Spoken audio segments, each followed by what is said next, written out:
Two different diplomatic events unfolded this week coincidentally on the two different parts of the Korean Peninsula. Russian President Vladimir Putin was in Pyongyang, while Chinese officials were in Seoul for security diplomatic talks with their South Korean counterparts. We take a closer look at the Seoul-Beijing relationship and complicated diplomacy on and around the peninsula. I'm Yoon Jung-min in for Han Da-eun. For in-depth views, joining us is Mason Richey, Professor of International Studies at Hankuk University of Foreign Studies. Professor Richey, thanks for joining us. Thanks for having me.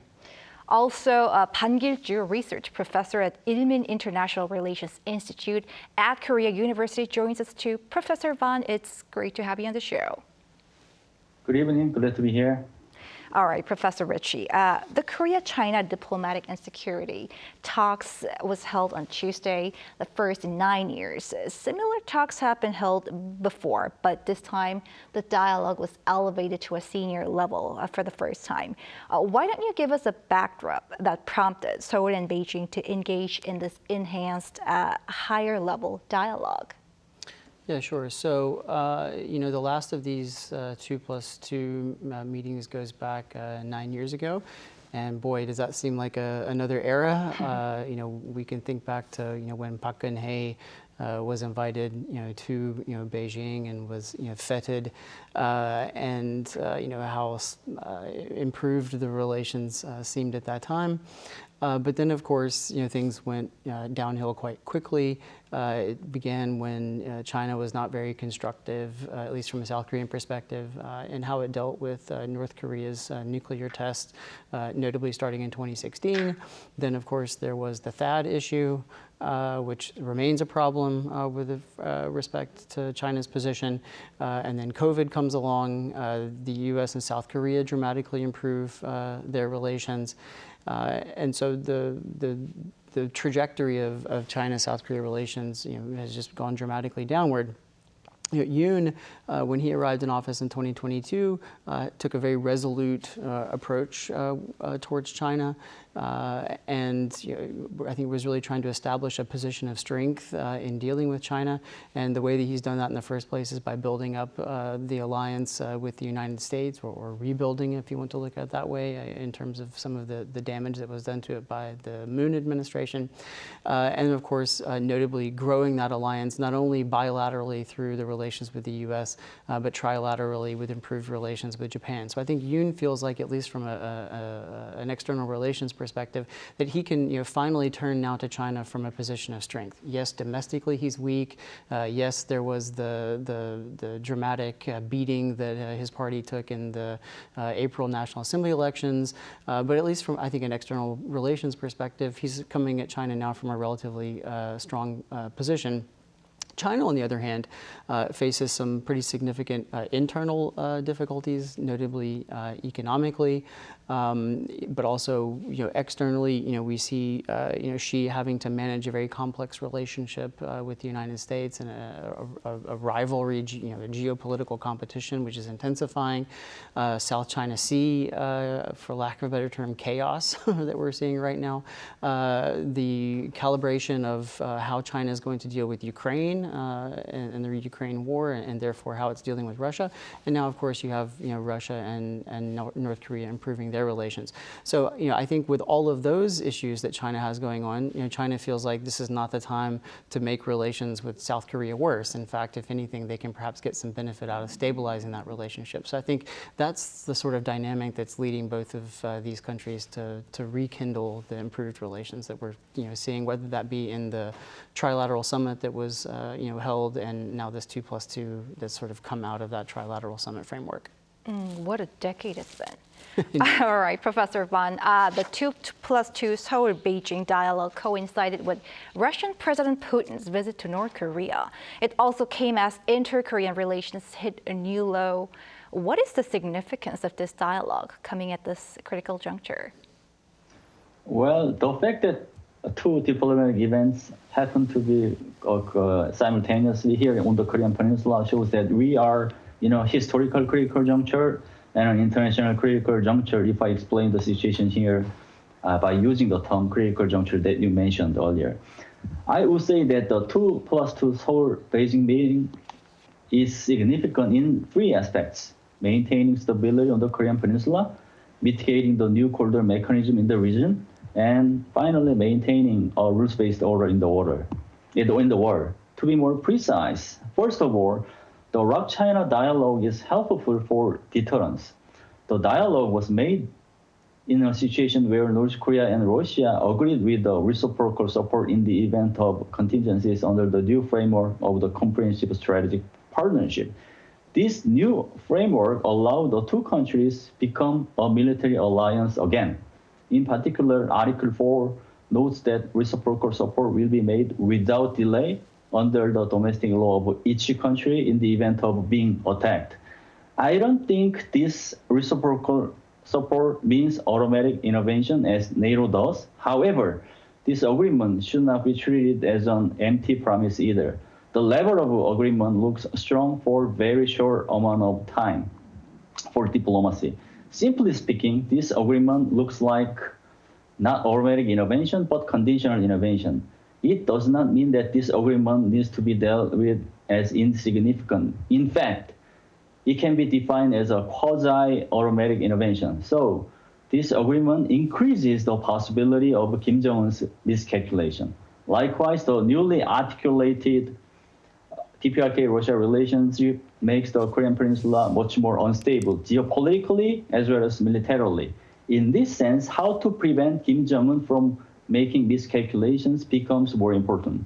Meanwhile, diplomatic event that South Korea made with China, which is North Korea's ally, could help North Korea not to miscalculate. In this sense, diplomacy is helpful for deterrence. Second, the enhanced relationship between North Korea and Russia bolsters the new corridor mechanism in the two geopolitical regions, Eurasia and in the Pacific. Meanwhile, the ROK-China dialogue, which can be defined as inclusive diplomacy, can help mitigate this growing new corridor mechanism because it serves as a stepping stone for mitigating geopolitical tension as well as promoting communication between the global north and the global east. Finally, the ROK-China dialogue is helpful for preserving a rules-based international order as well. The DPRK-Russia dialogue was seen as a revisionist behavior to break the rules. In contrast, the ROK-China dialogue was part of an effort to preserve the rules. In this sense, I don't think it is more than bilateral diplomacy. What matters the most is that all these expectations became more feasible because the two diplomatic events occurred in the same time zone and in the same area, which is the Korean Peninsula. Right, no doubt this meeting is happening at a very sensitive time. Meanwhile, Professor Richey, senior foreign and defense officials from South Korea and China held 6-hour marathon discussions on a wide range of issues, that is of regional and global issues. Walk us through the highlights and what's your assessment of the outcome? Yeah, so, I don't think that in the first place, this 2+2 is necessarily about deliverables, so to speak. South Korea and China both have enough homework coming out of the trilateral summit that took place and sort of set the table for this lower level of cooperation and lower level of discussion. That trilateral summit produced a commitment to work on an upgraded trade deal, people-to-people exchange, scientific exchange, security, supply chain issues, and things like that. So there's plenty of them of things like that that need to be worked on trilaterally. And I'm sure that some of the, at least from the foreign ministry side, some of the things that were addressed might help push forward some of that agenda from the trilateral. I think what this 2+2 really featured as much as anything else is, for lack of a better term, what I would call vibes. A sort of sense of trying to get a feeling of what the other side is thinking about some important global and regional issues. Both sides talked a little bit about trying to build up diplomatic and political trust Frankly, I'm pretty skeptical that in the medium and long term that that's going to happen, but at least that's seems to be something that both sides talking about, exchanging ideas on practical areas of cooperation, and then of course I think beginning to get the temperature, or at least continuing to take stock or get the temperature of what each side thinks about some pretty momentous issues that have an effect both on China and on South Korea. Obviously, probably at the top of the list is the Russia-North Korea tie-up, which both South Korea and China certainly have thoughts about, possibly divergent in some ways, but perhaps in some ways convergent as well. Obviously, China brings up Taiwan and insists that South Korea follows the One China principle. South Korea, of course, insists that it follows its One China policy, which are not the same thing. And South Korea reiterates that its position hasn't changed. Obviously, discussing the Ukraine war is something that came up, and obviously, both sides want to underline the fact that they are still economically interdependent and that they do share regional space together. And so, we can choose our friends, but we can't choose our neighbors. And so, in that sense, there's I think at least an attempt to try to maintain the sense that both of these countries are dependent on each other in some way. Mm. And Professor Pan, again, many experts have analyzed that China holding the security dialogue with South Korea on the same day. Putin's planned visit to Pyongyang shows China's discontent towards growing North Korea-Russia military ties. But at the security dialogue, China said that it hopes Pyongyang-Moscow ties will contribute to regional peace and stability. Well, in your view, how does China perceive the deepening arms cooperation between North Korea and Russia? Obviously, China is not pleased with arms cooperation between North Korea and Russia, not simply because the international society defines the arms deal as illegal, but because China is excluded, which leads Beijing to lower leverage over Pyongyang. Meanwhile, China is reluctant to condemn their illegal deal, so we need to go for a deep dive to figure out the underlying logic of China's calculation. To be honest, holding the ROC-China dialogue on the same day as the DPRK-Russia summit is a result of South Korea's objectives being in line with China's objectives. When it comes to South Korea's side, Seoul wants to clarify that the DPRK-Russia deal is fundamentally illegal because both countries are under sanctions from the international society due to their bad behavior in breaking rules in the war.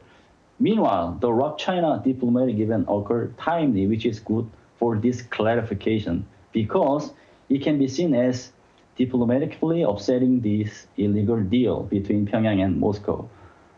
By holding the ROC-China dialogue on the same day as the DPRK-Russia summit, the international society. All right, Professor Richey, while we're waiting for our Professor Pan to return, various reports say a subtle rift has been detected between North Korea and China recently. What's your take on this? There do seem to be some anecdotal reports of that. We've heard, for instance, that a copper plaque, showing the footsteps of Xi and Kim Jong-un when Kim was in China, has been removed from its location, and now it's just normal asphalt again. Some of the language from Chinese diplomats when talking about the North Korea Russia tie-up seem to kind of indicate with a sort of dry tone, one that, in diplomatic speak might show a little bit of irritation. So I think that there is indeed a possibility, that China might not be, wildly enthusiastic about the trajectory that North Korea is on. I think it's careful not to overblow that, though. China is a large country with a very long history that's experienced a lot of things and can, in many respects, look at things in a quite long timeline with a very large perspective and frame on things. And I don't think that one set of highly transactional relations between Pyongyang and Moscow, for instance, is going to be something that that fundamentally undermines the relationship between Pyongyang and Beijing. And let's remember, China has frankly speaking, tolerated a lot of North Korean malfeasance and malign behavior for a long time. Because at the end of the day, what China wants on the Korean Peninsula and in Northeast Asia is stability. And so even if it might be somewhat down on its relationship with North Korea right now, ultimately it's not going to break that relationship with North Korea unless something truly momentous were to happen and the international political chessboard were to be completely overthrown by something dramatic. All right, and Professor Pan, can you hear me? Yeah, I can hear you. Welcome back. Okay, Thank you. right. Sorry about that. So my next question is: Xiin Pings, the party secretary of China's eastern Jiangsu province, is in Seoul for a 2-day visit. Well, his visit comes after Chinese Communist Party secretary of the Liaoning province, Han Da-eun, came to Korea earlier this year. How would expanding exchanges with China's provincial governments help improve South Korea-China relations? Well, this type of local exchange is expected to improve the South Korea-China relationship across the board. To be more precise, the provincial government's level of communication can be closely related to the central government's level of communication. This close relationship could be more intensified when a local government is big enough to deal with economic development. Jiangsu province is ranked as the second largest one regarding the economy, and many Korean companies such as Samsung Electronics are currently operating there. Moreover, when the ROC China Summit was held in Seoul about a month ago, ROC President Yoon mentioned that communication between the provincial governments of the two countries is getting more active these days. In this sense, Secretary Xiin Pings' visit can be explained by following up on the summit talks between the two countries. In particular, the local level of societal communication is helpful in a situation where anti-China sentiment and anti-Korea sentiment are growing in each country. Around 80% of South Koreans have anti-Chinese sentiment according to surveys. Without resolving this societal estrangement, the efforts to improve the relationship between South Korea and China cannot lead to visible outcomes from the long-term perspective. Likewise, cooperation between the provincial governments of the two countries can serve as a synergy for economic cooperation as well. So all in all, the communication between provincial governments is a positive sign to bring the ROC-China relations back to normal and furthermore to improve the bilateral relationship in general. All right, and back here in the studio, Professor Richey. Chinese President Xi Jinping's potential visit to South Korea is once again in focus as Seoul and Beijing resumes diplomacy. And what are your expectations and what are factors that could still pose obstacles to his visit to Seoul? Sure. I think the easiest answer to that is one word: THAAD. At the end of the day, China still wants THAAD out of South Korea, and South Korea not only doesn't want to take out the THAAD battery, and the U.S. doesn't, of course, want to take out the THAAD battery. If anything, they would probably like to add more. And they are indeed working, closer and closer, the U.S. and South Korea, with Japan in ways, including intelligence sharing, that have already gone past what the previous Moon administration negotiated with China under the banner of the 3 no's. And China's not happy about that. So, I think that ultimately is a fundamental difference of perspective and a fundamental, geosecurity difference between South Korea and China, and that could clearly pose an obstacle to a visit. Beyond that, the political calendar this year, at least, with the U.S. election for president coming up late this year, means that in a lot of ways diplomacy is, at least in certain high levels, kind of in a holding pattern until we know who the next president is going to be. And to some degree, it doesn't make a lot of sense for countries to start making a lot of deals with each other before you know whether or not Donald Trump is going to come into office and throw a grenade into those deals and blow them up. And then I think the third factor is the event calendar. these diplomatic visits are sort of complex. Who goes where and when and under what circumstances and meets with whom at which rank, and whether or not the meeting is a standalone meeting or whether or not it's on the sideline of something else. Like, all of these things matter.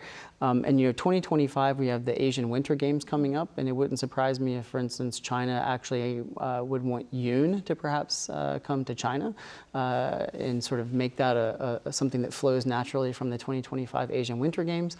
In 2025, if I remember correctly, South Korea is hosting the APEC summit, and that might be a chance for South Korea to bring Xi Jinping to South Korea.